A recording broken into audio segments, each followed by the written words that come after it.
Bonjour les enfants, aujourd'hui je vous retrouve pour une nouvelle lecture d'histoire à partir de choses que vous avez déjà vues. D'abord, je vous montre lui. Est-ce que vous le reconnaissez? On l'a déjà vu à l'école. C'est le loup. Le loup, donc en petite peluche qu'on avait dans l'école. C'était un loup qui était plutôt gentil, celui qu'on avait dans la classe. Mais dans l'histoire des trois cochons, est-ce que le loup était gentil? Il a quand même essayé de manger les trois cochons. Aujourd'hui, je vous montre cette histoire. C'est donc l'histoire de Monsieur le Loup qui voulait changer de couleur. Alors, ça va vous permettre aussi de réviser les couleurs et notamment celles des arcs-en-ciel que je vous ai demandé d'essayer de faire à la maison. Le loup qui voulait changer de couleur. On voit le loup ici et on voit plein de couleurs. Si vous arrivez à les dire à la maison, vous pouvez essayer. Attention, on ouvre grand les oreilles, on ouvre grand les yeux. Il était une fois un gros loup noir qui n'aimait pas sa couleur. Il trouvait que le noir était très triste. Le lundi, le loup essaya le vert. Il plongea sa patte dans un pot de peinture verte et s'en barbouilla le corps.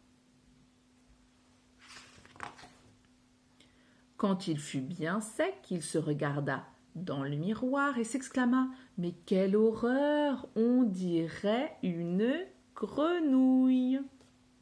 Ça ne va pas du tout. Le mardi, le loup enfila le pull en laine rouge que lui avait tricoté sa grand-mère.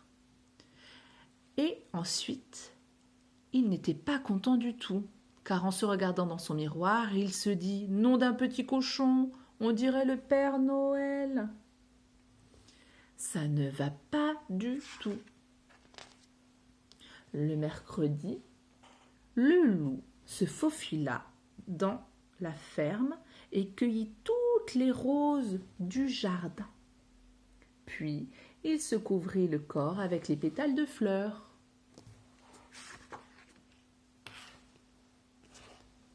Quand il fut tout rose, il se regarda dans le miroir et s'exclama « Beurre, voilà que je ressemble à une princesse.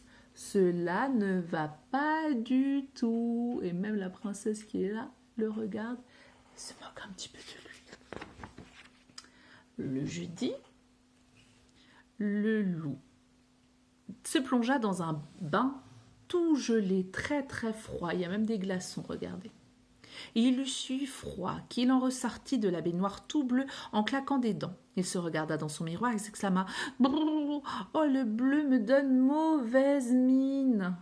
J'ai l'air tout malade. » Le vendredi, le loup mangea un panier d'oranges entier, puis il se colla soigneusement les écorces sur tout le corps. Quand il eut terminé, il se regarda dans le miroir et s'exclama « Quelle horreur ! De près, on dirait une carotte géante et de loin, on dirait un renard.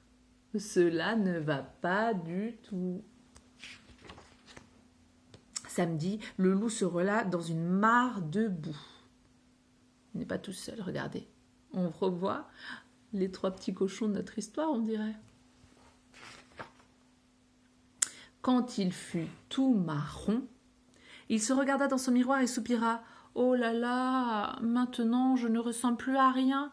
Et puis ça me gratte, et puis ça ne sent pas bon. Cela ne va pas du tout. » Dimanche, le loup alla à la chasse au paon. Il en trouva un qui dormait et il le dépluma. Quand il fut paré des plumes du paon, il se regarda dans son miroir et s'exclama « Oh, comme je suis beau !» Le paon, lui, qui était tout déplumé, n'était pas très content. Mais c'était aussi la vie de toutes les louves des environs. Toute la journée, elle lui tournait autour en murmurant à ses oreilles « Oh, comme tu es beau, mon loup !» le pauvre loup multicolore n'était jamais tranquille. Un soir, à bout de nerfs, le loup se regarda dans son miroir et dit « Cela ne va pas du tout. Je ne veux plus être vert, je ne veux plus être rose, ni bleu, ni rouge, ni orange, ni marron, ni multicolore. Finalement, je suis très bien en loup. En loup noir, tout simplement. Et c'est la fin de l'histoire. Avec le loup, on vous dit au revoir et à bientôt.